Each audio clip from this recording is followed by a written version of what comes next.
அல்லேலூயா. ஏசாயா எழுதின தீர்க்கதரிசன புஸ்தகம் 43வது அதிகாரம் 19வது வசனத்தை வாசிக்கலாம்.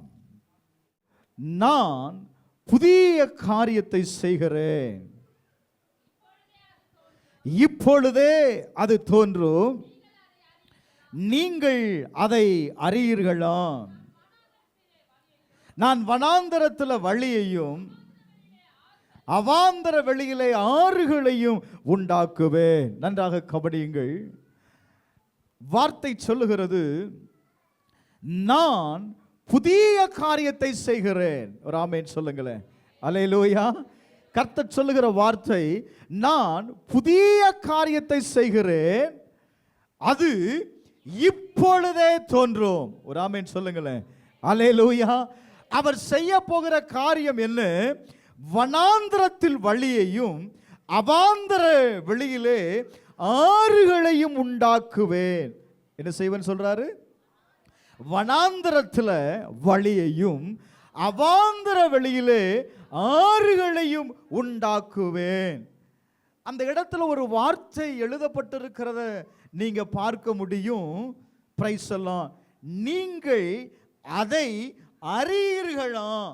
இருக்கா அந்த வார்த்தை இருக்கா? நீங்கள் அதை அறியீர்களா? எதை? பிரைஸ் எல்லாம், தேவன் உங்களுக்கு புதிய காரியத்தை செய்வேன் என்று வாக்கு கொடுக்கிறார். அவர் என்ன வாக்கு கொடுக்கிறார் அப்படின்னா, வனாந்தரத்தில் நான் வழியை உண்டாக்குகிறேன். பாலைவனமான இடத்துல நான் எதை உண்டாக்குறேன் அப்படின்னா, ஆறுகளை உண்டாக்குகிறேன். புதிய காரியம், புதிய காரியம் நம்முடைய வாழ்க்கையில் நடப்பதற்கு அல்லது தேவனிடத்திலிருந்து புதிய காரியத்தை பெற்றுக்கொள்வதற்கு நமக்கு ஒன்று தேவை. என்ன தேவை அப்படின்னா, புதிய விசுவாசம் தேவை. என்ன விசுவாசம் தேவை?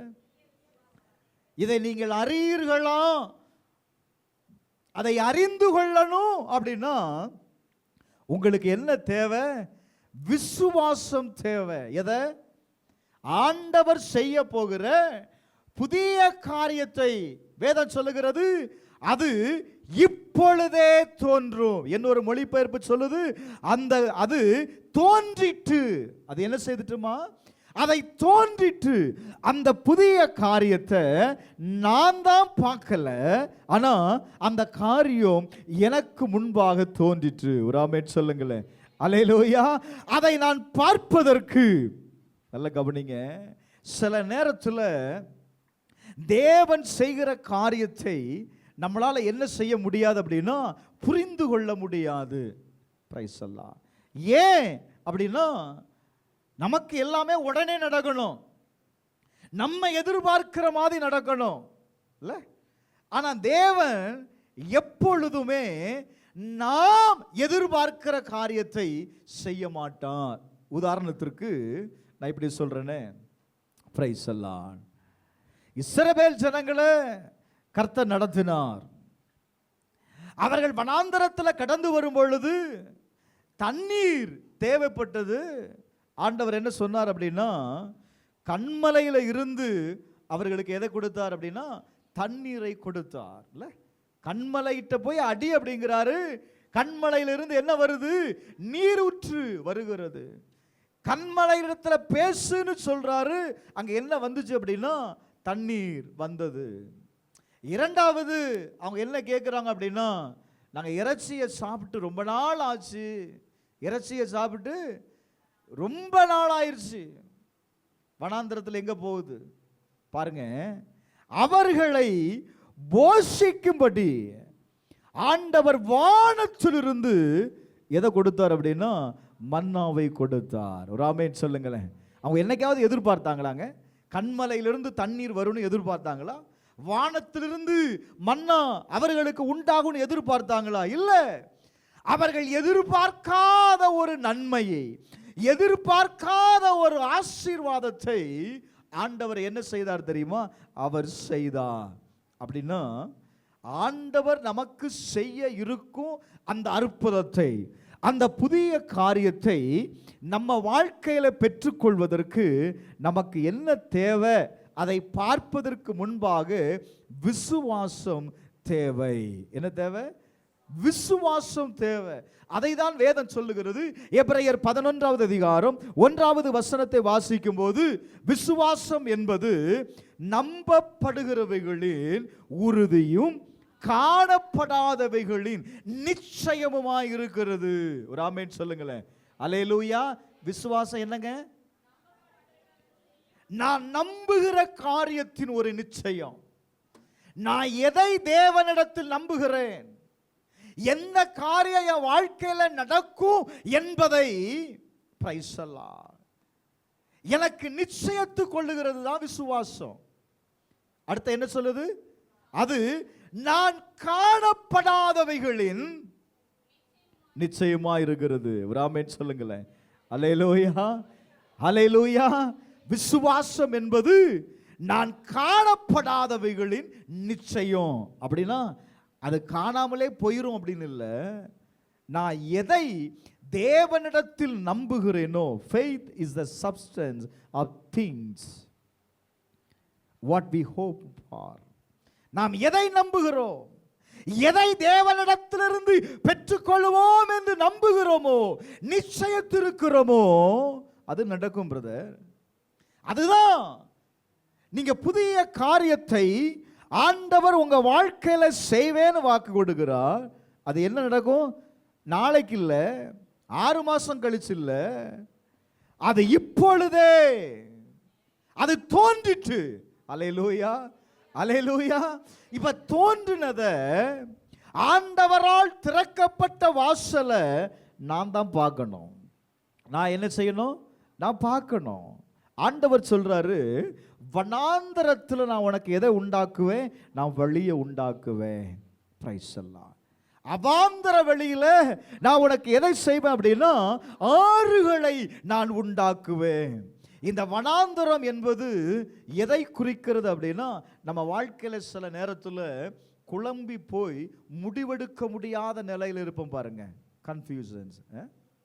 ரெண்டாவது, சில காரியத்தில் தடைகள் வந்துட்டே இருக்கும், தடைகள் வந்துகிட்டே இருக்கும். பிரைஸ் எல்லாம். இல்லைன்னா என்ன செய்வதுன்னு புரியாதபடி ஒரு ஸ்ட்ரக்னஸ் இல்லை, அடுத்த நிலைக்கு நம்மளை என்ன செய்யாது அப்படின்னா யோசிக்கவே விடாது. வனாந்தரத்தில் எங்க பார்த்தாலும் ஒரே வனாந்தரமா இருக்குது. எங்க போகிறது? யாருகிட்ட போகிறது? ஆண்டவர் சொல்றாரு, அந்த வனாந்தரத்தில் நான் உனக்கு என்ன செய்வேன் அப்படின்னா வழிகளை நான் உனக்கு உருவாக்கி தருவேன். யாத்திராகமோ 13வது அதிகாரத்தில் நீங்க வாசிக்கும் போது 18வது வசனம், யாத்திராகமோ 13வது அதிகாரம் 18வது வசனத்திலிருந்து வாசித்து பாருங்க. 13:18. சிவந்த சமுத்திரத்தின் வனாந்தர வழியாய் ஜனங்களை சுற்றி போக பண்ணினார். நல்ல கவனிக்கணும். வேதம் சொல்லுகிறது, இஸ்ரவேல் புத்திரர் எகிப்து தேசத்திலிருந்து அணி அணியாய் புறப்பட்டு போனார்கள். நல்ல கவனிங்க. கடவுளால் கொடுக்கப்பட்ட அந்த வாக்குத்தத்தமான தேசத்தை சுதந்தரிப்பதற்கு அவங்க பாருங்க, எகிப்து தேசத்திலிருந்து ஆண்டவர் புறப்பட பண்ணினார். எதன் வழியாக புறப்பட பண்ணினார் அப்படின்னா வனாந்தரத்தின் வழியாக புறப்பட பண்ணினார். எதன் வழியாக சொல்லுங்க. இப்ப தொடர்ந்து நீங்க வாசிக்கும் போது அவர்கள் போறாங்க. 20வது வசனத்தை வாசித்து பாருங்க. அவர்கள் சுக்கோத்திலிருந்து பிரயாணப்பட்டு வனாந்தரத்தின் ஓரமாய் ஏத்தாமிலே பாளையம் இறங்கினார்கள். பிரைஸ் அல்லாஹ். இப்ப நல்லா கவனிக்கணும். அவர்கள் பயணம் செய்த இடம் வனாந்தரம். பயணம் செய்த இடம் என்னதுங்க? வனாந்தரமான ஒரு பகுதி. பிரைஸ் அல்லாஹ். இந்த வனாந்தரத்தில் அவர்களை தேவன் இரவும் பகலும் அவர்களை வழி நடத்துவதற்கு மேக ஸ்தம்பத்தினாலும் அக்கினி ஸ்தம்பத்தினாலும் என்ன செய்தாராம்? அவர்களுக்கு முன் சென்றார். வேதம் சொல்லுகிறது, பகலிலே மேக ஸ்தம்பமும் இரவிலே அக்கினி ஸ்தம்பமும் ஜனங்களிடத்திலிருந்து விலகி போகவில்லை. அல்லேலூயா. அப்போ அந்த வனாந்தரமான பகுதியில் தேவன் தம்முடைய ஜனங்களை விட்டு விலகவில்லை. நீங்க ஒரு காரியத்தை புரியணும். வனாந்தரம் வந்துருச்சுனாலே ஐயோ அப்படிங்கிறோம். ஏன் வனாந்தரம் இல்ல? ஆண்டவர் சொல்றாரு, அந்த வனாந்தர பகுதியில் தேவன் ஏன் நம்மை நடத்துகிறார் அப்படின்னா, பிரைஸ் எல்லாம், உங்களை நடத்துகிறவர், நீங்கள் ஆராதிக்கிற தேவன், நீங்க நம்புகிற தேவன் உங்களுடைய எல்லா சூழ்நிலையிலையும் உங்களோடு இருக்கிறார் என்பதை நீங்கள் அறிந்து கொள்ள வேண்டும் என்பதற்காகத்தான் கர்த்தர் என்ன செய்கிறார் தெரியுமா? வனாந்தர பாதையில் நடத்துகிறார். ஆனா இந்த வனாந்தரத்தை நம்ம என்ன செய்கிறோம் தெரியுமா? யாராவது விரும்புகிறோமா? இல்ல. வனாந்தரத்தை வெறுக்கிறோம். காரணம் என்ன? வனாந்தரம் நம்மளை உருவாக்குகிறது. எதற்கு நேராக உருவாக்குகிறது அப்படின்னா, தேவ திட்டத்திற்கு நேராக உருவாக்குகிறது. பிரதர், பிரைஸ் அல்லாஹ். இஸ்ரவேல் ஜனங்களை ஆண்டவர் என்ன செய்தார்? அந்த தேசத்தில் போய் அவர்கள் குடியிருக்கும்படி, அந்த தேசத்தை எப்படி சுதந்தரிக்கணும், எப்படி வாழணும் என்பதை அந்த தேசத்தில் போய் கற்றுக் கொடுக்கல. அதை சுதந்தரிப்பதற்கு முன்பதாகவே அவர்களுக்கு கற்றுக் கொடுத்த இடம்தான் வனாந்தரம். ராமேன் சொல்லுங்களேன். அல்லேலூயா, அல்லேலூயா. வேதம் சொல்லுகிறது, வனாந்தரத்தில் தேவன் அவர்களுக்கு வழிகளை உண்டாக்கி கொடுத்தார். ஒரு பக்கம் எகிப்தினுடைய சேனை அவர்களை பின்தொடர்கிறது, இன்னொரு பக்கம் செங்கடல், இன்னொரு பக்கம் வனாந்தரம். எங்க போகிறது? எல்லாம் கேட்கிறோம், எங்களை சாகடிக்கவா கொண்டு வந்தங்கிறால.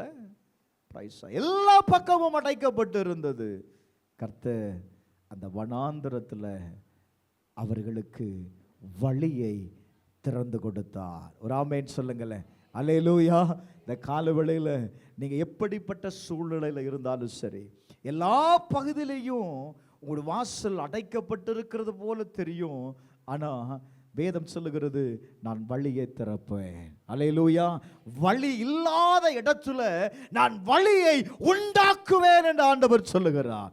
இரண்டாவது பார்த்தீங்க அப்படின்னா, அவாந்தர வெளியில் ஆறுகளை உண்டாக்குவேன்.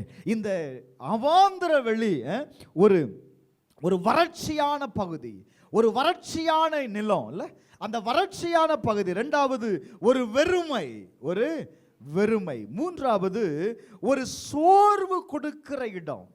பாலைவனத்தில் உங்களுக்கு என்ன உண்டாகும்? நீங்க நடந்து போயிட்டே இருக்கிறீங்க, என்ன உண்டாகும்? இன்னும் கொஞ்சம் நடக்கலாம் அப்படின்னு தோணுமா? இல்ல. எப்பண்டா உட்காரலாம், எங்க மரம் இருக்குது, எங்கேயாவது ஒரு நிழல் தெரிந்தா அந்த இடத்துல போய் என்ன செய்யலாம்?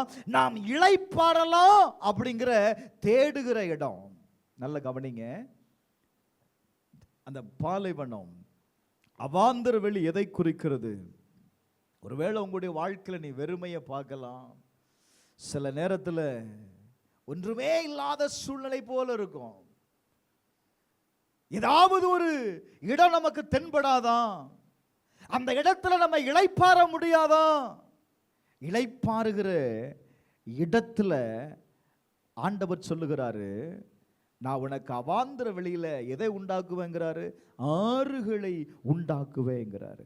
இந்த ஆறுகள் எதை குறிக்கிறது அப்படின்னா, உங்களுடைய வாழ்க்கையில ஒரு ரெஸ்டோரேஷனை குறிக்கிறது. உங்க வாழ்க்கையில ஒரு புத்துணர்வை கொடுக்கக்கூடியது. இளைப்பாறுதல் கிடைக்கிற இடத்துல போய் உட்காரும் போது ஒரு பெரிய மூச்செல்லாம் விட்டு எப்பா சொல்றீங்களா இல்லையா? அந்த எப்பா தான் ஜீவ ஊற்று. அல்லேலூயா. நீங்க அந்த இடத்துல உட்காரும் பொழுது வேதம் சொல்லுகிறது, உங்களை நான் என்ன செய்வேன் அப்படின்னா, நான் இளைப்பாற பண்ணுகிற இடம். ஒரு ஆமென் சொல்லுங்களேன். அல்லேலூயா. வேதத்தை கவனித்து பார்க்கும்போது யோவான் எழுதின சுவிசேஷம் 7வது அதிகாரம் 38வது வசனத்தை வாசித்து பாருங்க. 7வது அதிகாரம் 38வது வசனம். வேத வாக்கியம் சொல்லுகிறபடி, என்னிடத்தில் விசுவாசமா இருக்கிறவன் எவனோ அவன் உள்ளத்திலிருந்து ஜீவ தண்ணீருள்ள நதிகள் ஓடும் என்றார். ஆமென் சொல்லுங்க. அல்லேலூயா. யாருடைய வாழ்க்கையில ஜீவ தண்ணீர் புறப்பட்டு வரும்? சொல்லுங்கம்மா. வேதம் சொல்லுது, வேத வாக்கியம் சொல்லுகிறபடி என்னிடத்தில் விசுவாசமாயிருக்கிறவன் எவனோ, பிரைஸ் அல்லாஹ், அவனுடைய வாழ்க்கையில அவனுடைய உள்ளத்திலிருந்து என்ன உண்டாகும் அப்படின்னா ஜீவ தண்ணீர் புறப்பட்டு வரும். ராமேன் சொல்லுங்களேன். அல்லேலூயா, அல்லேலூயா. ஏசாயா 48வது அதிகாரம் 21வது வசனத்தில் வாசிக்கும் போது, அவர்களை வனாந்தரத்தில் நடத்தும் போது அவர்களுக்கு தாக விடாதிருந்ததில்லை, கண்மலையில் இருந்து தண்ணீரை அவர்களுக்கு சுரக்க பண்ணினார். கண்மலையை பிளந்தார், என்ன வந்துச்சு அப்படின்னா தண்ணீர் ஓடி வந்தது. ஒரு ஆமென் சொல்லுங்களேன். யாரு விசுவாசம் உள்ளவனாய் இருக்கிறானோ, யாரு தேவனை சார்ந்திருக்கிறார்களோ, நான் சொல்லுவேன், அவர்களை இஸ்ரவேல் ஜனங்களை வனாந்தரத்தில் நடக்கும்போது அவர்களுக்கு என்ன கொடுக்கல? தாகமே உண்டாகலைங்க. வேதம் சொல்லுகிறது அவர்களுக்கு தண்ணீரை சுரக்க பண்ணினான், கண்மலையை பிளந்தான். என்ன உண்டாயிற்று? தண்ணீர் ஓடி வந்தது. ஒரு ஆமென் சொல்லுங்களேன். அல்லேலூயா, அல்லேலூயா. கர்த்தர் உங்க உள்ளத்துல இருக்கும்போது, அவரை நீங்க சார்ந்து கொள்ளும்போது, கர்த்தர் என்ன தெரியுமா செய்கிறாரு? பிரைஸ் எல்லாம், ஒரு நதியை கர்த்தர் திறக்கிறார். ஒரு ஆமென் சொல்லுங்க, சத்தமா சொல்லுமா. அல்லேலூயா. இதை நீ விசுவாசிக்கணும். எங்க விசுவாசிக்கிறது? கடினமான சூழ்நிலையில வனாந்தரத்தில் உட்கார்ந்துட்டு விசுவாசிக்க முடியுமா? சொல்லுங்க. தண்ணியும் தீந்துருச்சு, அப்பமும் தீந்துருச்சு, பிள்ளை ஒரு பக்கம் அழுகுது. உங்களால கடவுளை நம்ப முடியுமா? அந்த அம்மா வனாந்தரத்தில் இருந்து சொல்லுது, பிரைஸ் அல்லாஹ். அவள் அங்கும் முதல்ல பார்த்தீங்க அப்படின்னா அவள் அலைந்து திரிந்தாள் இருக்கும். வனாந்தரத்தில் என்ன செய்தாள்? அலைந்து திரிகிறான். ஏதாவது கிடைக்குமா, எங்கேயாவது ஒரு சின்ன நீரோட்டம் இருக்குமா, அந்த பிள்ளைக்கு கொஞ்சம் தண்ணியாவது கொடுக்கலாமே, அலைந்து திரிகிறாள். எங்கேயும் கண்ணுக்கு எட்டின தூரத்தில் உன்னையும் காணோம். பிரைஸ் அல்லாஹ். என்ன செய்வதுன்னு தெரியல. அவள் உட்கார்ந்தாள். வேதம் அதை தான் சொல்லுது. அவள் என்ன செய்தான்னா அந்த இடத்துல உட்கார்ந்து அவள் சத்தமிடத் தொடங்கினாள். ஆண்டவரை நோக்கி கூப்பிட ஆரம்பித்தார். என கண்பானவர்களே, வேதம் சொல்லுகிறது, தேவன் ஆகாருடைய கண்களை திறந்தார். ஒரு ஆமென் சொல்லுங்களேன். அவ திறந்த உடனே பார்த்தது என்ன தெரியுமா? நீரூற்றை பார்த்தா. ஒரு ஆமென் சொல்லுங்களேன். அல்லேலூயா, அல்லேலூயா. எந்த காரியத்திற்காக அவள் உட்கார்ந்து தேவனை கூப்பிட்டாலோ, தேவனிடத்தில் விசுவாசம் வைத்தாலோ, அங்க என்ன நடந்தது தெரியுமா? கண்ணை திறந்த உடனே அற்புதம் நடந்துச்சு. ஒரு ஆமென் சொல்லுங்களேன். அப்ப அற்புதத்தை பெற்றுக்கொள்வதற்கு, புதிய காரியத்தை பெற்றுக்கொள்வதற்கு நான் என்ன செய்யணும் அப்படின்னா, தேவனிடத்தில் நான் விசுவாசம் உள்ளவனாய் இருக்கணும். அதை தான் வேதம் சொல்லுகிறது, எவன் என்னிடத்தில் விசுவாசம் உள்ளவனாய் இருக்கிறானோ. பிரைஸ் அல்லாஹ். விசுவாசம் அப்படின்னா என்னன்னு சொன்னேன்? நம்பப்படுகிற காரியத்தினுடைய உறுதி. நான் நம்புகிற காரியத்தினுடைய உறுதி, அது நிச்சயமா நடக்கும் அப்படிங்கிற ஒரு நம்பிக்கை. ஹோப் ஃபார் அப்படின்னு எழுதப்பட்டிருக்கிறது. அதுக்கப்புறம் நீங்க தான் ஃபில் பண்ணணும். நீங்க தான் ஃபில் பண்ணணும். எந்த காரியத்திற்காக தேவனை நம்புகிறீர்கள், எந்த காரியத்திற்காக தேவனிடத்தில் விசுவாசமாக இருக்கிறீர்கள், அது உங்களுக்கு ஒரு நிச்சயத்தை கொண்டு வந்துடும்.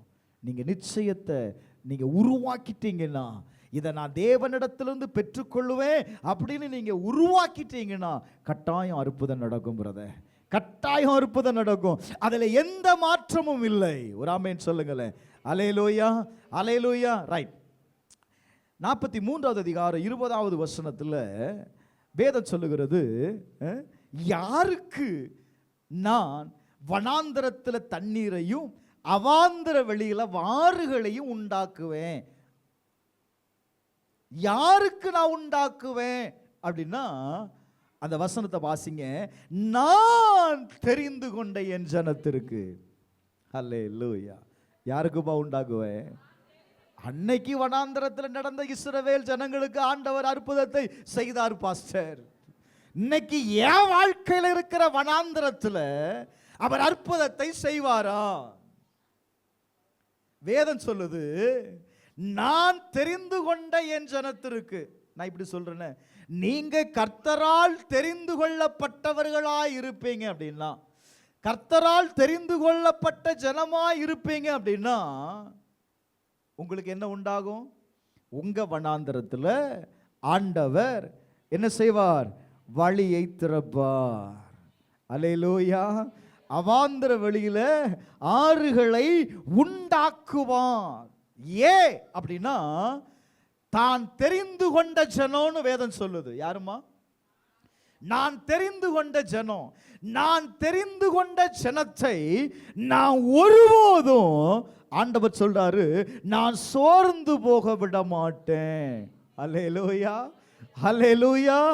தன் வாழ்க்கையில சோர்வு அடைந்து என்ன செய்கிறான் அப்படின்னா, சூரச் செடியின் கீழே போய் படுத்து கிடக்கிறான். படுத்து கிடக்கிறவன் சொல்றான், என் கூட இருந்த தீர்க்கதரிசி எல்லாம் செத்து விட்டார்கள், நான் மாத்திரம்தான் மீதியா இருக்கிறேன். எனக்கும் அவன் என்ன செய்துட்டான் அப்படின்னா, அவள் டேட் குறிச்சிட்டான். நாளைக்கு காலையில் இந்த நேரத்தில் உன் தலையையும் நான் எடுப்பேன். தான் ஜீவனுக்கு பயந்து போய் அவ்வளவு பெரிய வல்லமையான தீர்க்கதரிசி தேவனுடைய அக்கினியே வானத்திலிருந்து இறக்கினவங்க, தன்னுடைய தேவத்தை உண்மையான தேவம் என்று நிரூபித்தவர். தன்னுடைய வாழ்க்கையில் இப்ப ஒரு மரண பயம் வருது, நான் செத்துறேன்னு சொல்றான். அந்த உணர்வு ஏன் வந்தது தெரியுமா? அவன் வாழ்க்கையில சோர்வு அடைந்த பொழுது. அவன் ஏன் சோர்வடைந்தான்? எங்க சோர்வடைந்தான்? வனாந்தரத்தில் சோர்வடைந்தான். ஆமென் சொல்லுங்களேன். அல்லேலூயா, அல்லேலூயா. அவனுக்கு உண்டான சோர்வு அவனை வாழ விடல, வாழ விருப்பம் இல்லைன்னு சொல்றான். சில நேரத்தில் நம்ம வாழ்க்கையில் கடந்து வருகிற வனாந்திரமும் இப்படி தான் சொல்லும் இல்லை? முதல்ல என்ன கொடுக்கும்? ஒரு சோர்வை கொடுக்கும், ஒரு சோர்வை கொடுக்கும். பாருங்க, இப்ப அந்த சோர்வு கடந்து வரும் பொழுது நமக்கு முன்பாக இருக்கிற எல்லா சூழ்நிலைகளும் எப்படி தெரியும் தெரியுமா?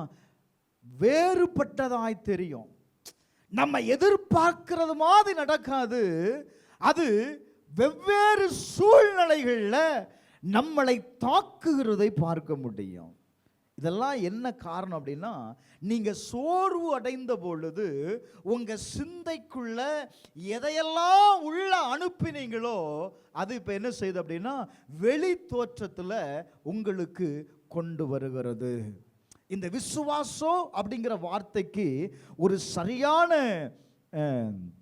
ஒரு அர்த்தத்தை நீங்க புரிந்து கொள்ளணும் அப்படின்னா, இப்போ நல்ல கவனிங்க. இன்னைக்கு நான் நடக்கலை, இன்னைக்கு நான் என்ன செய்யலை, எனக்கு அந்த காரியம் நடக்கலை. ஆனால் நான் என்னுடைய கற்பனையில் நான் என்ன செய்கிறேன் அப்படின்னா அதை நான் நம்புகிறேன். அதை நான் என்ன செய்கிறேன்? நம்புகிறேன். நீங்கள் இப்போ இருக்கிறது இந்த இடத்துல ஐயப்பாக்கத்தில் இருக்கிறீங்கன்னு வைங்களேன். ஐயப்பாக்கத்துக்கு நீங்கள் இருக்கிறீங்க. இப்போ மெரினா பீச்சுக்கு போகணும், உங்களுக்கு வழி தெரியாது. உங்களுக்கு என்ன தெரியாது சொல்லுங்க? இப்போ உங்க இருதயத்தில் என்ன உண்டாயிருச்சு அப்படின்னா, மெரினா பீச்சுக்கு போகணும் அப்படிங்கிற எண்ணம் என்ன செய்துட்டு உண்டாயிற்று. இப்போ நான் என்ன செய்யணும்? போகணும். ஏன்? என்னுடைய கற்பனையில் நான் என்ன செய்கிறேன்? அந்த மெரினா பீச்சை நான் கொண்டு வந்துட்டேன். ரைட்? இப்போ நல்ல கவனிங்க. இப்போ போவதற்கு எனக்கு என்ன உண்டாகணும் அப்படின்னா வழிதான் தெரியணும். எனக்கு என்ன தெரியணும்?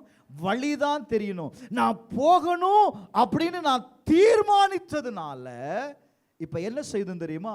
அந்த வழிகள் தானாய் திறந்துரும். பாருங்க, தானாய் என்ன செய்யும்? திறந்துரும். இங்கிருந்து நீங்க பைக்கை ஸ்டார்ட் பண்றீங்க, டன்லப்ல போறீங்க. ஒருத்தட்ட கேட்குறீங்க, சார் எப்படி மெரினா பீச் போகணும்? ஸ்ட்ரைட்டா போங்க அப்படிம்பா. ஸ்ட்ரைட்டா போறீங்க, அந்த ரோடு எந்த இடத்துல போய் முடியுதோ அவங்ககிட்ட கேட்பீங்க, மெரினா பீச்சுக்கு எப்படி போகணும்? கேட்பீங்களா இல்லையாங்க? இல்லைன்னா உங்களுக்கு தெரிகிற தூரம் வரை நீங்க போயிட்டு நீங்க அந்த இடத்துல நின்று என்ன செய்வீங்க? எப்படி போகிறதுன்னு வழி தெரியாத நிலையில நீ கேட்கும் பொழுது, எதனால் அது நடந்துச்சு தெரியுமா? எதனால நடந்துச்சு தெரியுமா? என் இருதயத்தில், என் கற்பனையில் நான் உன்னை வைத்திருக்கிறேன். எதை வைத்திருக்கிறேன் அப்படின்னா, நான் மெரினாவுக்கு போகணும் அப்படிங்கிற கற்பனையை எனக்குள்ள வைத்திருக்கிறதுனால எனக்கு முன்பாக எனக்கு தெரியாத வாசல் என்ன செய்யப்படுகிறது? திறக்கிறது. ஒரு ஆமென் சொல்லுங்களேன். அல்லேலூயா. நான் மெரினாவுக்கு நான் போகணும்னு கற்பனையில் நினைச்சிட்டு பெசன்ட் நகருக்கு போனா போக முடியுமா? போக முடியாது. அது நடக்காது. இப்ப நிறைய காரியங்கள் அப்படிதான் நம்ம வாழ்க்கையில நடக்காமல் இருக்கிறது. விசுவாசம் என்பது கற்பனையில கொண்டு வந்துடணும். நீங்க கற்பனையில் அதை பிக்சராய் மாற்றிட்டீங்க அப்படின்னா நான் சொல்லுவேன், வாசல் திறக்கும். ஹல்லேலூயா, ஹல்லேலூயா. நீ நம்புகிற காரியத்தை உங்களால பெற்றுக்கொள்ள முடியும். ஆண்டவர் சொல்லுகிற வார்த்தை, என்னால் தெரிந்து கொள்ளப்பட்ட, நான் தெரிந்து கொண்ட என் சனத்தை நான் என்ன செய்ய மாட்டேன்? ஒரு நாள் சோர்ந்து போக மாட்டேன். எலியாய் படுத்து கிடக்கிறான், சோர்ந்து போய் படுத்து கிடக்கிறான். கர்த்தர் அவனை பலன் அடைய செய்கிறார். கர்த்தர் அவனை பலப்படுத்துகிறார். நீ ஏன் சோர்ந்து போயிருக்கிற? உனக்கு இன்னும் முடிவு வரல. நீ போக வேண்டிய தூரம் இன்னும் இருக்கிறது. ஒரு ஆமென் சொல்லுங்களேன். அல்லேலூயா, அல்லேலூயா. அவனை பலப்படுத்தி கர்த்தர் அவனை அனுப்புகிறதை பார்க்க முடியும். வனாந்திலிருந்து புறப்பட்டு போனானாங்க. போனான்ல, தேவ திட்டத்துக்கு ஒப்பு கொடுத்தானா? ஒப்பு கொடுத்தான். பிரைஸ் எல்லாம். அப்ப நல்ல கவனிங்க. இந்த காலவெளியில ஆவியானவர் சொல்றாரு, நான் தெரிந்து கொண்ட என் சனம், நான் தெரிந்து கொண்ட என் சனம். பிரைஸ் எல்லாம், பிரைஸ் எல்லாம். ஏசாயா 41:17 வாசிக்கும் போது, சிறுமையும் எளிமையுமானவர்கள் தண்ணீரை தேடி அது கிடையாமல் அவர்கள் நாவு தாகத்தால் வருடும் போது கர்த்தராகிய நான் அவர்களுக்கு செவி கொடுப்பேன். நான் அவர்களை கைவிடாதிருப்பேன். காரணம், நீ தேவனால் தெரிந்து கொள்ளப்பட்ட ஜனம். ஆண்டவர் சொல்றாரு, நீ தேடின, ஆனா என்ன செய்யல? கிடைக்கல. நீ தேடினத கிடைக்கல. உன்னுடைய நாவு தாகத்தால் வறண்டு போச்சு. நீ கூப்பிட்ட உடனே நான் செவி கொடுத்தேன். நான் உன்னை கைவிடாது இருப்பேன் ஆண்டவர் சொல்றாரு. 49வது அதிகாரம் 10வது வசனத்தை நீங்க வாசிக்கும் போது அங்கே எழுதப்பட்டிருக்கிறது, அவர்கள் பசியாயிருப்பதும் இல்லை, தாகமாயிருப்பதும் இல்லை. அவர்கள் பசியாயிருப்பதும் இல்லை, தாகமாயிருப்பதும் இல்லை, உஷ்ணமாகிலும் வெயிலாகிலும் அவர்கள் மேல் படுவதும் இல்லை. அவர்களுக்கு இறங்குகிறவர்கள் அவர்களை நடத்தி, அவர்களுக்கு இறங்குகிறவர் அவர்களை நடத்தி அவர்களை நீர் ஊற்றுகளிடத்திற்கு கொண்டு போய் விடுவாராம். ஒரு ஆமென் சொல்லுங்களேன். சத்தமா சொல்லுமா. உங்களை நடத்துகிறவர். அல்லேலூயா. நான் சொன்ன, நீங்க தேவனால் தெரிந்து கொள்ளப்பட்டவர்கள். தெரிந்து கொள்ளப்பட்டவனை கர்த்தர் என்ன செய்கிறார் தெரியுமா? நடத்துகிறார். நீ ஒருவேளை தேடியும் கிடைக்கலன்னு சொல்லி நீ சோர்ந்து போயிருக்கலாம். வேதம் சொல்லுகிறது, அவர்கள் பசியாயிருப்பதில்லை, தாகமாயிருப்பதில்லை. சோர்வடைந்து தூங்கிட்டு இருக்கிறான். முழிச்சு பார்த்தா அங்க அப்பமும் என்னமா இருந்துச்சுப்பா, தண்ணியும் இருக்குது. அப்பத்தை பசியில் தின்னு திக்கி செத்து போயிட்டான்னா, அதனால அவன் சாவக்கூடாது என்பதற்காக ஆண்டவர் என்ன கொடுக்குறாரு?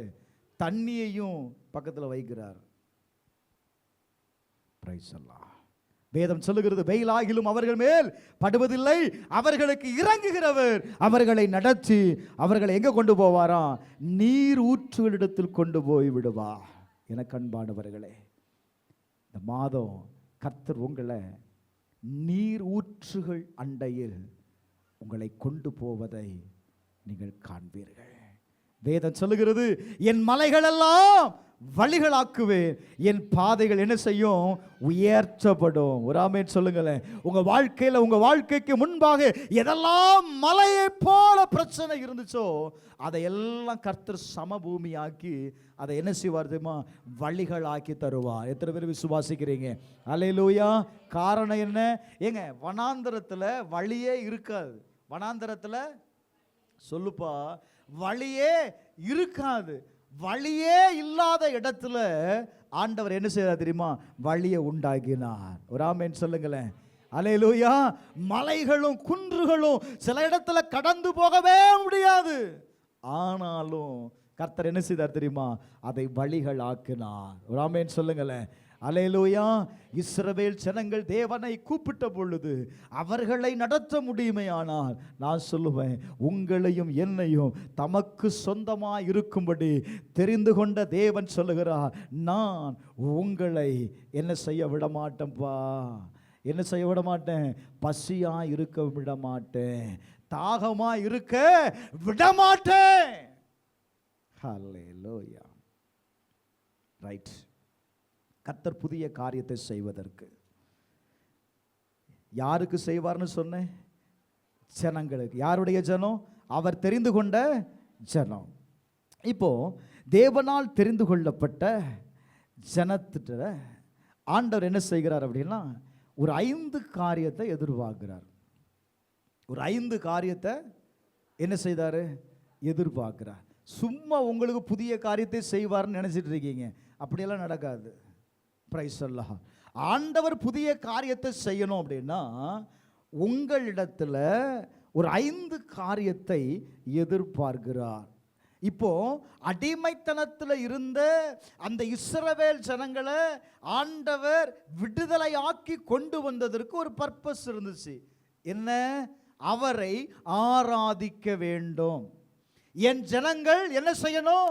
தேவனை ஆராதிக்க வேண்டும். பிரதான நோக்கமே அதுதான். பிரைஸ் அல்லாஹ். அதை போல தேவன் நம்முடைய வாழ்க்கையிலையும் ஒரு 5 காரியத்தை வைத்திருக்கிறார். அதை செய்யும்போது ஒவ்வொரு நாளும் என்ன நடக்கும் அப்படின்னா, புதிய காரியங்கள் நடக்கும். அதை உங்க வாழ்க்கையில நீங்க பார்க்க முடியும். நம்பர் 1, முதலாவது ஆண்டவர் சொல்ற காரியம் என்ன? 18வது வசனம், முந்தினவைகளை நீ நினைக்க வேண்டாம். எதை நினைக்காத? முந்தினவைகளை நினைக்காத, பூர்வமானவைகளை என்ன செய்யாத? சிந்திக்காத. அப்படின்னா என்ன? கடந்த காலத்தில் நடந்த காரியங்களை என்ன செய்யக்கூடாது? நினைக்கக்கூடாது. எங்க அப்பா வீட்டில் இருக்கும்போது நான் அப்படி இருந்தேன், இப்போ உன்னைய கட்டினதுக்கு அப்புறம் தான் இவ்வளோ கஷ்டப்படுறேன்னு சொல்லாத. வேதம் சொல்லுது, புதிய காரியம் நடப்பதற்கு. பிரைஸ் அல்லாஹ். நான் இப்படி சொல்றேன், ஒரு புதிய காரியத்தை நீங்கள் பெற்றுக்கொள்வதற்கு உங்க வாழ்க்கையில பழைய காரியங்கள் இருக்குமே ஆனால் ஒருபோதும் ஆண்டவர் புதிய காரியத்தை செய்ய மாட்டார். You cannot receive the new if you are still holding on the old things. நீ பழையதை பிடிச்சுக்கிட்டு இந்த கையில் பல புதுசை பெற்றுடலான்னு நினைச்சனா சத்தியமா நடக்கவே நடக்காது. ஆண்டவர் என்ன சொல்றாரு? புதிய காரியங்கள் வருவதற்கு பழையவைகளை நீ என்ன செய்யணும் அப்படின்னா ஒழித்து விடணும். ஏன் ஆண்டவரால் உங்க வாழ்க்கையில புதிய காரியத்தை செய்ய முடியல அப்படின்னா, சில நேரத்தில் நம்மளால என்னதை விட முடியல? பழைய சுபாவங்களை விட முடியல, பழைய காரியங்களை விட முடியல. நான் இப்படிதான் இருப்பேன், நான் இப்படிதான் செய்வேன் நினைக்கிறீங்க. ஆண்டவர் சொல்றாரு, எப்பா அப்படி செய்தா என்னால ஒன்றும் செய்ய முடியாது, நீயே செய்துக்கோ அப்படின்னு விட்டுருந்தார். பிரைஸ் அல்லாஹ். கானாவூர் கல்யாணத்தில் திராட்சரசம் தீர்ந்து போயிடுச்சு, எல்லாரும் வந்துட்டாங்க, ஏதாவது ஒரு அற்புதம் நடக்கணும். அற்புதம் நடப்பதற்கு கற்சாடி கொண்டு வரப்பட்டது. அதில் இருந்த பழைய திராட்சரசத்தை எல்லாம் மாற்றிட்டு நல்ல கழுவி சுத்தம் பண்ணதுக்கு அப்புறம் தான் அது புதிய திராட்சரசமாய் மாறினது. எதற்காக தெரியுமா? பிரைஸ் அல்லாஹ். நம்ம சொல்லுவோம் பாருங்க, இதனால் அந்த திராட்சை ரசம் அவ்வளோ டேஸ்டாக இல்லை, ஏற்கனவே இருந்த அந்த பழசோடு கூட இது சேர்ந்ததுனால தான் இது இவ்வளவு டேஸ்டாக இருந்துச்சு. நீங்கள் எதுக்கு முக்கியத்துவத்தை கொடுப்பீங்க அப்படின்னா, நீங்கள் உண்டாக்குன, ஏன்னா அது நீங்கள் செய்தது பாருங்க. பிரைஸ் எல்லாம் ஆண்டவர் எப்பொழுதுமே உங்களுடைய பலத்தை சார்ந்து நிற்க மாட்டார். நம்ம தான் என்ன செய்கிறோம் அப்படின்னா, நம்முடைய பலத்தை சார்ந்து இருக்கிறோம். பிரைஸ் எல்லாம். அப்போ மறுபடியும் சொல்கிறேன், ஒரு புதிய காரியத்தை நீங்கள் பெற்றுக்கொள்வதற்கு என்ன செய்யணும்ப்பா? பழச முதல்ல மறந்துடுங்க. நீ எவ்வளவு 1000 லட்சங்களை நீ நஷ்டப்பட்டிருக்கலாம், அதெல்லாம் மறந்துரு. ஆண்டவர் சொல்றார், நான் புதிய காரியத்தை செய்கிறேன், புதிய காரியத்தை செய்கிறேன். ஹல்லேலூயா. அது இப்பொழுதே தோன்றிற்று. இப்போ உன் வேலை என்ன அப்படின்னா, அதை ரிசீவ் பண்றதுதான் வேலை.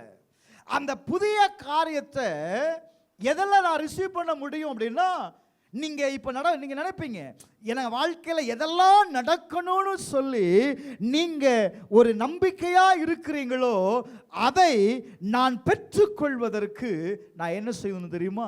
நான் ஆயத்தப்பட ஆரம்பிச்சிடணும். பிரைஸ் எல்லாம். நான் என்ன செய்யணும்? என்னுடைய ப்ரிப்பரேஷன் தான் கர்த்தர் அற்புதம் செய்வதற்கு அது எதை கொடுக்கும் அப்படின்னா, வழி செய்யும். அல்லேலூயா, அல்லேலூயா. அப்ப நான் என்ன செய்யணும் அப்படின்னா, பழையவைகளை மறக்கணும். ஆண்டவர் சொல்றாரு, புதிய தானியம் உனக்கு வரணும் அப்படின்னா நீ பழைய தானியத்தை என்ன செய்? விலக்கு. நம்ம நிறைய நேரத்தில் பழசை விடுறதுக்கு மனசே வராது பாருங்க. பழசை வர்றதுக்கு மனசே வராது. பிரைஸ் எல்லாம். பழசை ஒதுக்கிற, அது இருந்துச்சு அப்படின்னா புதுசை கெட்டு போக வைத்துரும். புதுசை என்ன செய்யறோம்?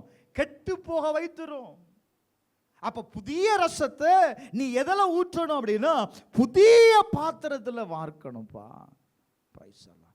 புதுசா வேணும்னு நினைக்கிறோம்ல, புதுசா வேணும். ஆண்டவர் சொல்ற, நான் புதுசா தான் செய்கிறேன், நான் புதிய காரியத்தை தான் செய்கிறேன். அதை பெற்றுக்கொள்வதற்கு உன் வாழ்க்கையை நீ என்ன செய்ய அப்படின்னா, தகுதி உடையவனாய் மாற்று. இரண்டாவது 21வது வசனத்தை வாசித்து பாருங்க. 21வது வசனம், இந்த ஜனத்தை எனக்கென்று ஏற்படுத்தினேன், இவர்கள் என் துதியை யாரப்பா?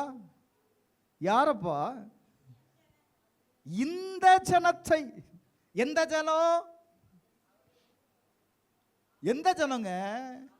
நான் தெரிந்து கொண்ட ஜனம். நீங்க தேவனால் தெரிந்து கொள்ளப்பட்டவர்களா? கர்த்தர் உங்களை தெரிந்து கொண்டு இருக்கிறாரா? அப்படின்னா நீங்க தான் அந்த ஜனம், நீங்க தான் அந்த ஜனம். இப்ப ஆண்டவர் சொல்றாரு, இந்த ஜனத்தை நான் என்ன செய்தேன்? எனக்கென்று ஏற்படுத்தினேன். முதல்ல அவர் என்ன செய்தாரு? அவருக்குன்னு தெரிந்து கொண்டாரு. இப்போ எனக்கென்று நான் ஏற்படுத்தியிருக்கிறேன்ப்பா. எதற்காக ஏற்படுத்தியிருக்கிறேன் தெரியுமா? அவரை துதிக்கும்படி. ஒரு ஆமென் சொல்லுங்களேன், சத்தமா சொல்லுமா. அல்லேலூயா. அப்ப நான் எதற்காக தெரிந்து கொள்ளப்பட்டேன்? நான் எதற்காக கர்த்தர் தெரிந்து கொள்ளப்பட்டேன்? நான் எதற்காக தேவனுடைய பிள்ளையாய் ஜனமாய் இருக்கிறேன் அப்படின்னா, கர்த்தரை துதிக்கும்படி.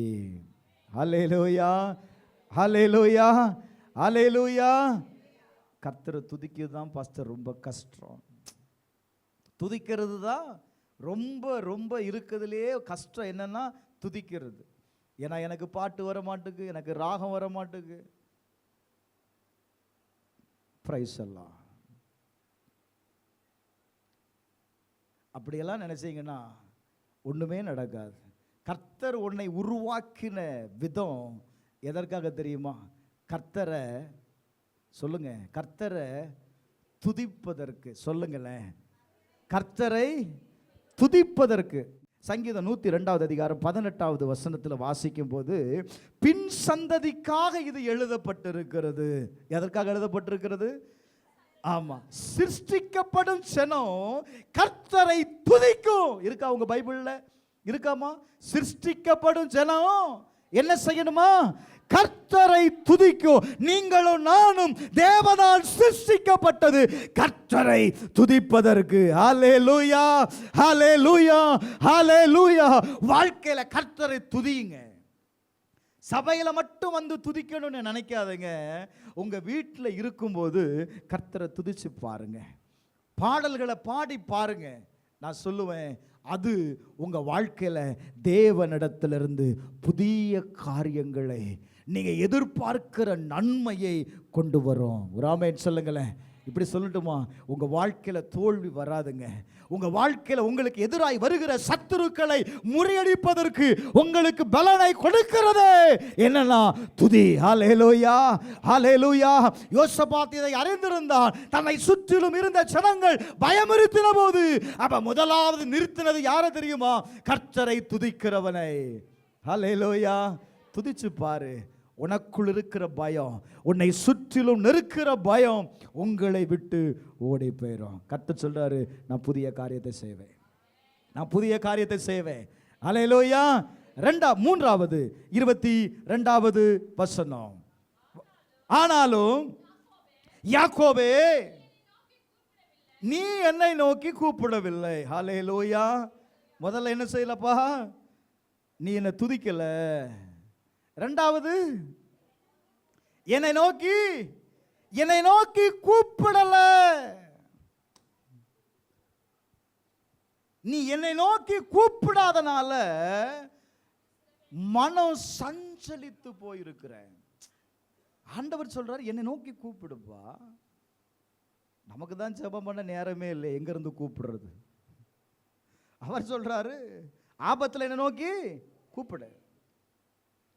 ஆண்டவர் சொல்றாரு, நீ புதிய காரியத்தை செய்வதற்கு நீ என்னை நோக்கி நீ கூப்பிடல. நீ என்னை நோக்கி என்ன செய்யல?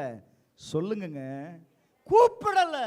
செய்து முடித்த பிற்பாடு தோல்வி அடைந்த உடனே கூப்பிடுறோம். ஆண்டவரே, அவர் சொல்றாரு, செய்வதற்கு முன்னாடியே கூப்பிட்டு. எரேமியா 33வது அதிகாரம் 3வது வசனத்தை வாசித்து பாருங்க. 33:3 வாசித்து பாருங்க. என்னை நோக்கி கூப்பிடு, நான் என்ன செய்வேன்? நான் உனக்கு மறு உத்தரவு கொடுத்து நீ அறியாதது உனக்கு எட்டாததுமான பெரிய காரியங்களை அறிவிப்பேன். ஒரு ஆமென் சொல்லுங்களேன். அல்லேலூயா, அல்லேலூயா. ஏன் தெரியுமா? நீ தெரிந்து கொள்ளப்பட்டவை. இதை மறந்துடக்கூடாது. நீ யாரு சொல்லுங்க. கர்த்தர் சொல்றாரு, நீ தெரிந்து கொள்ளப்பட்டவன். நீ சோர்ந்து போகாத, உன்னை சோர்வுக்குள்ளாக்க மாட்டேன். நீ என்னை நோக்கி, நீ சோர்ந்து போகும்போது என்னை நோக்கி கூப்பிடு. அல்லேலூயா, அல்லேலூயா.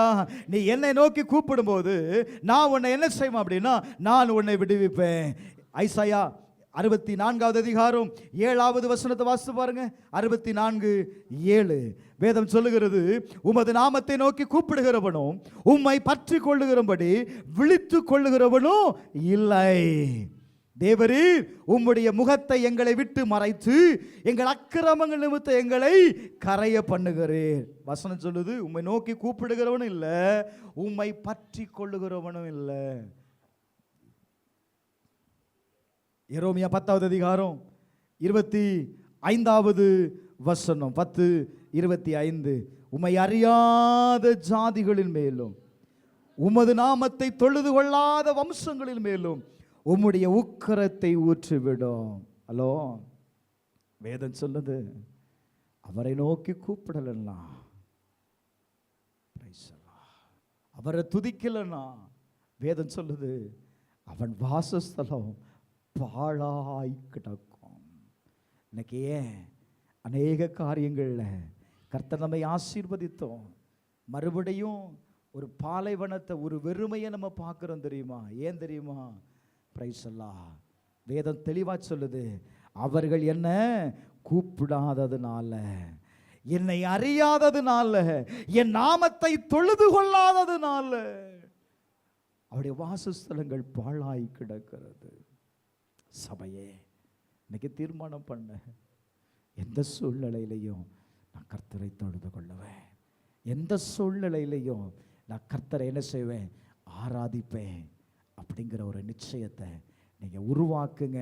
நான் சொல்லுவேன், கர்த்தர் புதிய காரியத்தை செய்வார். அல்லேலூயா, அல்லேலூயா, அல்லேலூயா. 4வது 23வது வசனத்தை வாசிங்க.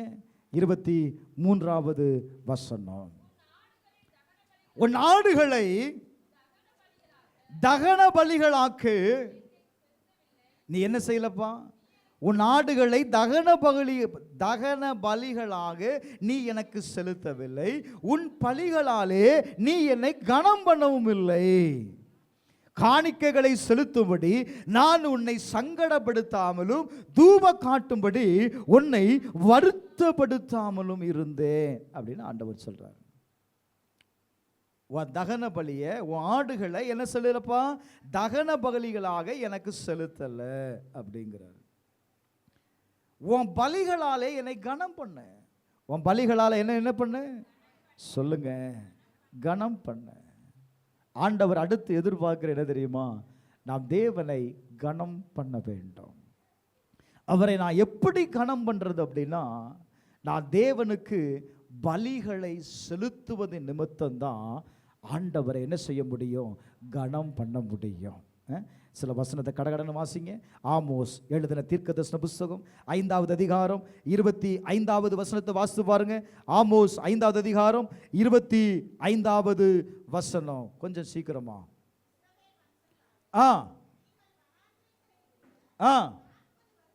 40 வருஷம் வரை பலிகளையும் காணிக்கைகளையும் எனக்கு செலுத்தினீர்களோ? வனாந்தரத்தில் இருக்கும் பொழுது. எங்க இருக்கும்போது? சத்தமா சொல்லுங்க.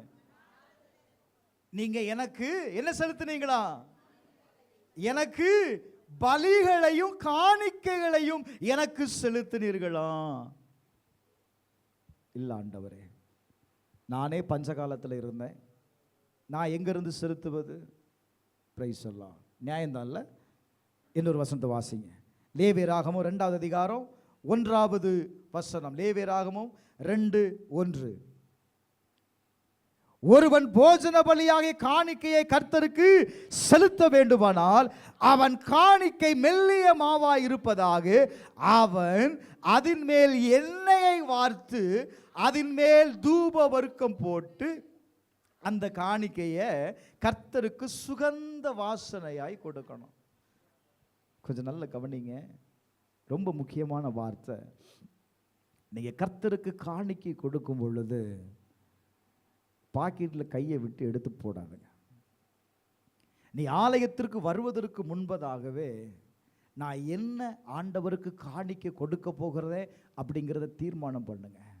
வேதம் சொல்லுகிறது, அந்த தீர்மானம் பண்ணின பிற்பாடு அதன் மேலே உங்கள் காணிக்கை மேலே உங்கள் கையை வைத்து அதை என்ன பண்ண அப்படின்னா அபிஷேகம் பண்ண. ஆண்டவரே, இந்த காணிக்கையை நான் என்ன செய்ய போகிறேன்? ஒரு தகன பலியா. இது ஒரு பலி. காணிக்கை என்பது ஒரு பலி, அது ஒரு ஆராதனை. நான் பார்க்குறேன் நிறைய பேர் நீங்கள் உட்கார்ந்துருக்கீங்க, சின்ன பிள்ளைகிட்ட கொடுத்து விடுறீங்க. உங்களுக்கு கடந்து வந்து காணிக்கை போட முடியல, பாவம், நடக்க முடியல, வயசாகி போச்சு. நீ தேவ சமூகத்தில் எழுந்து வந்து என்ன செய்யணும்? காணிக்கையை போடணும். நீங்க கடவுளை, தேவனை கனம் பண்ணுகிறீர்கள். நீ கனவீனம் பண்ணும் பொழுது அது என்ன செய்யணும் தெரியுமா? நீங்க கொடுத்த காணிக்கையை கர்த்தர் அங்கீகரிப்பாரா? சொல்லுங்க. பிள்ளைகளும் போடணும், அதை பழக்கணும், அதை நீ பழக்க வைக்கணும். பிரைஸ் எல்லாம். அடுத்த வசனத்தை நீங்க வாசித்து பாருங்க. இருங்க, அந்த வசனத்தை முடிச்சிருங்க. அதன் மேல் எண்ணெய் வார்த்து அதன் மேல் தூப வர்க்கம் போட்டு அதை நீ என்ன செய்யணும் தெரியுமா? சுகந்த வாசனையாய் செலுத்தணுமா? நீதிமொழிகள் 21வது அதிகாரம் 27வது வசனத்தை வாசித்து பாருங்க. 21:27. துன்மார்க்கனுடைய பலி அருவருப்பானது, அதை துர்ச்சிந்தையோடே செலுத்தினாலோ எத்தனை அதிகமாய் அருவருக்கப்படும். அப்ப என் சிந்தையில் நான் என்ன செய்யக்கூடாது? எண்ணத்தோடு. உங்களுடைய எண்ணம் சரியாக இருக்கணும். நான் இந்த காணிக்கையை நான் எதற்காக செலுத்துகிறேன்? அவர் கொடுக்க சொன்னார், கொடுத்தேன், அப்படி இல்லை. நான் கொடுக்கப்படுகிறதுக்கு என் காணிக்கைக்கு ஒரு பர்பஸ் இருக்கு, நான் கொடுக்கிறதற்கு ஒரு நோக்கம் இருக்கு. நான் அப்ப என்ன செய்யணும்? அந்த நோக்கத்தை அறிந்தவனாய் நான் எதற்காக விதைக்கிறேனோ அதை நான் முதல்ல அறிந்து கொள்ளணும். அப்பந்தான் அதற்கேற்ற பலன் வரும். புரியுதா? வேதம் சொல்லுகிறது அப்போ உங்களுடைய எண்ணம் எப்படி இருக்கணும்னா சரியான நோக்கம் இருக்கணும். சரியான எண்ணம் உள்ளதா இருந்தா மட்டும்தாங்க பலி என்ன செய்யும் அப்படின்னா அங்கீகரிக்கப்படும். பலி என்ன செய்யப்படும்? அங்கீகரிக்கப்படும். இன்னொரு வசனத்தை வாசிங்க. மல்கியா 1வது அதிகாரம் 13வது வசனம் நினைக்கிறேன். 1:13. மல்கியா 1:13. சீக்கிரம் வாசிமா. Glory to God.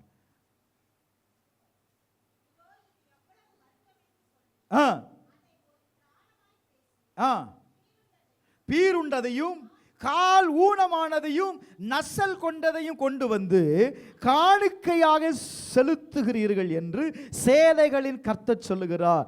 அதை உங்கள் கைகளில் அங்கீகரித்து கொள்வேனோ என்று கர்த்தர் கேட்கிறார்.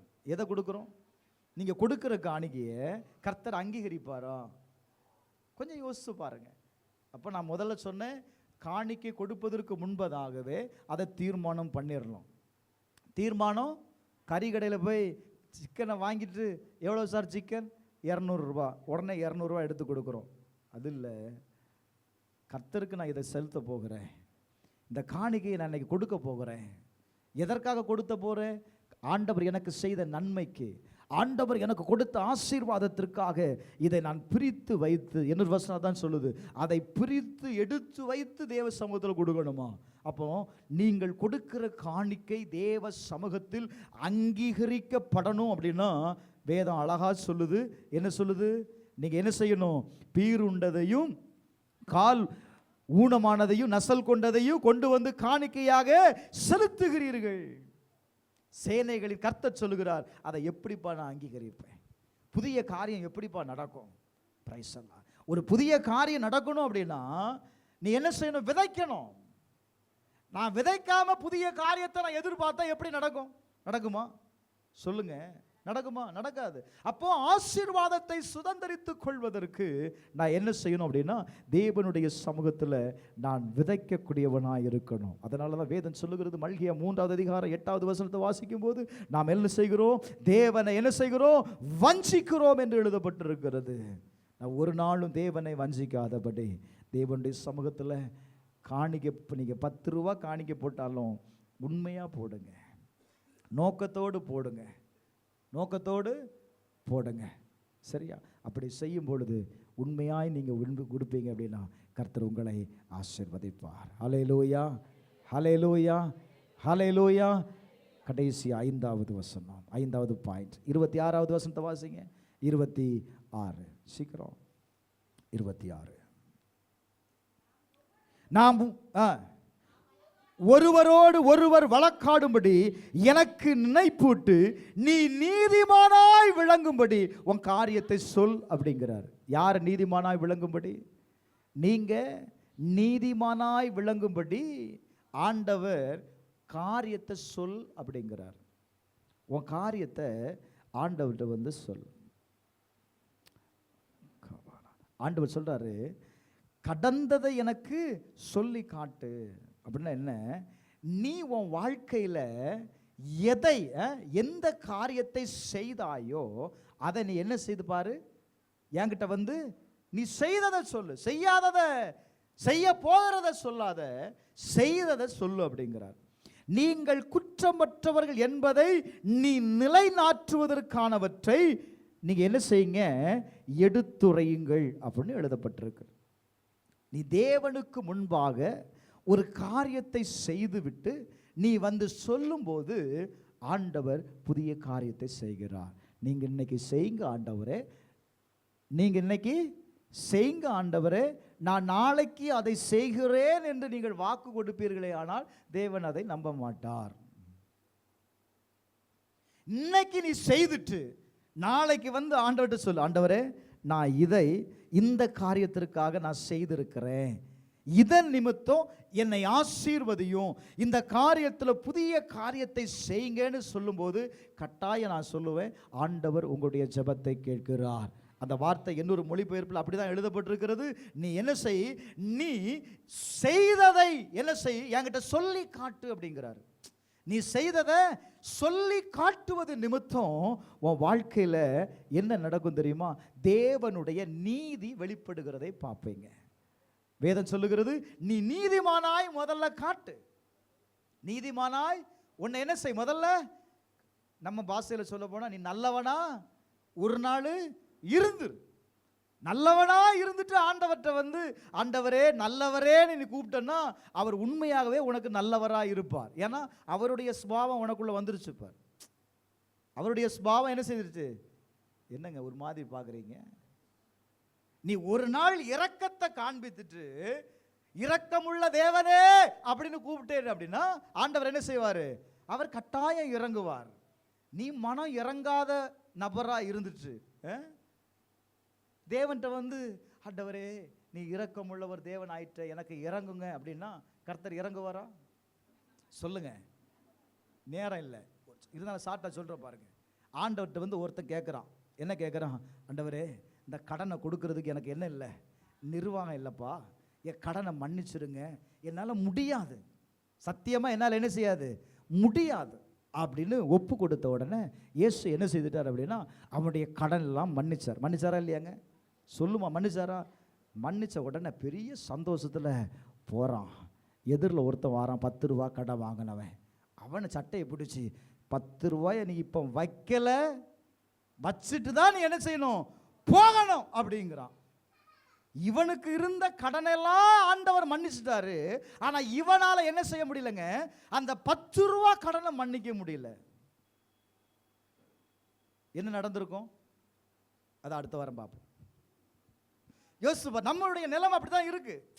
நம்மளால என்ன செய்ய முடியல, நமக்கு ஆண்டவர் எல்லாம் செய்யணும், நமக்கு ஆண்டவர் எல்லாம் செய்யணும். ஆனா நான் மாத்திரம் என்ன செய்ய மாட்டேன், ஒண்ணுமே செய்ய மாட்டேன். ஒண்ணுமே நீங்க பெற்றுக்கொள்ளவே முடியாது.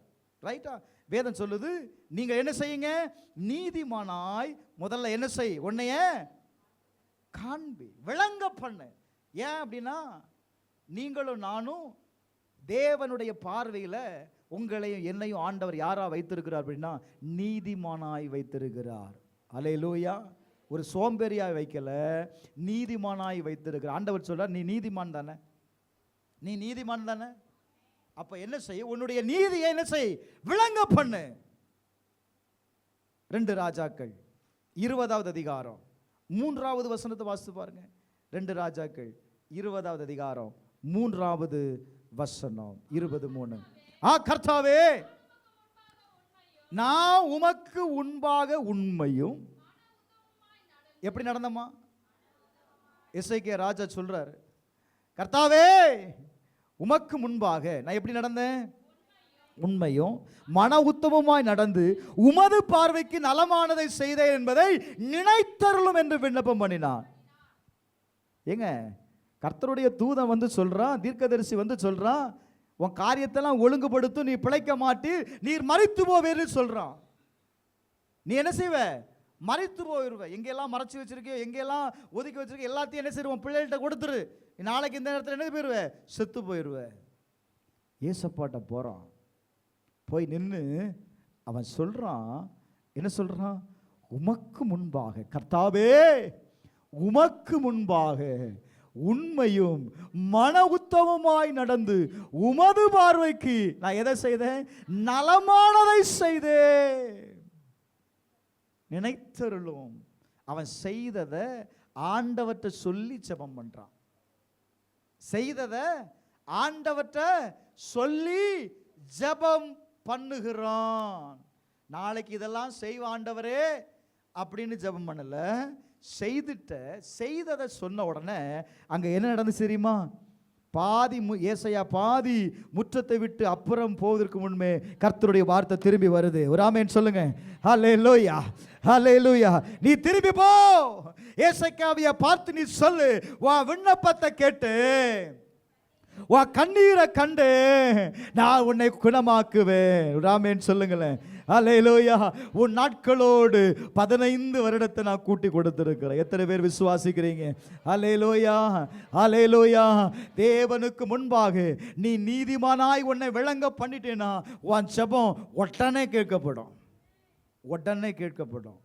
எதை செய்தா வரமாட்டுக்கு, எதை செய்தப்பா, நீ நல்லதை செய்தனா, நலமானதை தேவனுக்கு செய்தனா. இன்னொரு வசனத்தை வாசித்து முடிக்கிறேன்.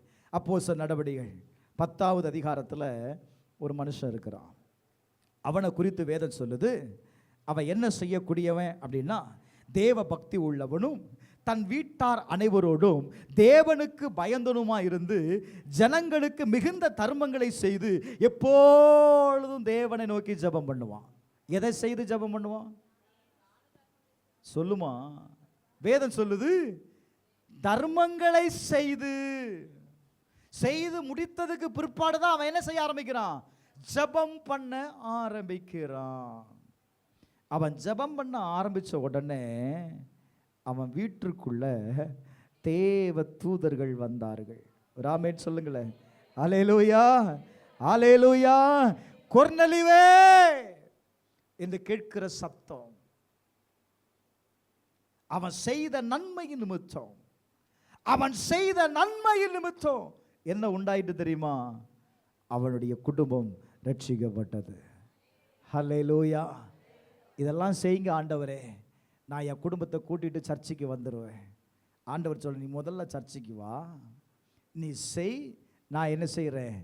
அதை செயல்படுத்துகிறேன். அல்லேலூயா, அல்லேலூயா. அவன் தேவனுக்கு பயந்து நன்மையை செய்யக்கூடியவனாயிருந்தா நான் சொல்லுவேன், உன் ஜெபம் கேட்கப்படும். உன் ஜெபம் என்ன செய்யப்படும்? கேட்கப்படும். எப்போ? நீதிமானாய் உன்னை விளங்கும்படி. நீதிமானாய் உன்னை நீங்கள் எப்போ தேவனுக்கு முன்பாக நிறுத்துகிறீர்களோ அட் த சேம் டைம் புதிய காரியம் திறக்கும். ஆமென் சொல்லுங்களேன். அல்லேலூயா, அல்லேலூயா. ஆண்டவர் சொல்லுகிறார், நான் புதிய காரியத்தை செய்கிறேன், அது இப்பொழுதே தோன்றிற்று. அல்லேலூயா, அல்லேலூயா. தோன்றினதை பார்க்க இப்போ என்ன செய்யணும்? என் கண்கள் திறக்கப்படணும். உங்களுடைய கண்கள் திறக்கப்படுவதற்கு தான் நான் இந்த 5 காரியத்தை சொல்லியிருக்கிறேன். ஹல்லேலூயா. உங்களுடைய கண்கள் திறக்கப்பட்டுருச்சுன்னா கர்த்தர் செய்கிற நன்மையை, கர்த்தர் திறக்கிற வாசலை, கர்த்தர் திறக்கிற அற்புதத்தை, கர்த்தர் செய்கிற காரியத்தை உங்களால் பார்க்க முடியும். எத்தனை பேர் விசுவாசிக்கிறீங்க? அப்படி கண்களை மூடி ஜெபிப்போம். அப்படி ஒப்பு கொடுங்க. எங்கள் பரலோக பிதாவே, உமக்கு முன்பாக நாங்கள் நீதிமானாய் எங்களை நிறுத்துகிறோம்ப்பா. நீதிமானாய் எங்களை விளங்க பண்ணோம். நாங்கள் எப்பொழுது நீதிமானாய் விளங்குகிறோமோ அப்பொழுது நீர் எங்களை சந்திக்கிறீர். நீர் எங்களை சந்திக்கிறீர். நீர் எங்களை சந்திக்கிறீர். எசேக்கியாவை சந்தித்தீர், கொர்நேலியுவை சந்தித்தீர். இன்றைக்கு நீர் எங்களை சந்திக்கிறீரப்பா. நீர் எங்களை சந்திக்கும் பொழுது எங்கள் வாழ்க்கையில் நன்மைகள் நடக்குமே, புதிய வாசல்கள் திறக்கப்படுமே, புதிய காரியங்களை கர்த்தர் செய்வீரே. உமக்கு நன்றி அப்பா. எங்கள் ஒவ்வொருடைய கண்களையும் திறந்துடலாம். ஆகாரின் கண்களை திறந்த கர்த்தர் இந்த நாளில், இந்த ஆராதனையில் இந்த வார்த்தையை கேட்கிற ஒவ்வொருடைய கண்களையும் கர்த்தர் திறந்து விடுங்கப்பா. இன்றைக்கு அவர்கள் அற்புதத்தை காணட்டும். அவர்களுக்காக திறக்கப்பட்ட ஆண்டவரே நீர் துறவையை அவர்கள் காண்பார்களாக. அவர்கள் பிழைக்கும்படி இனி அலைந்து திரியாதபடி கர்த்தர் வாசலை திறப்பதற்காய் நன்றி. இயேசுவின் நாமத்தினால தீர்க்கமாக சொல்கிறோம்ப்பா. இன்றைக்கு இவர்களுக்காக கர்த்தர் வாசலை திறக்கிறேன், அதற்காக நன்றி செலுத்துகிறேன். இயேசுவின் நாமத்தில் ஜெபிக்கிறேன் நல்ல பிதாவே, ஆமென்.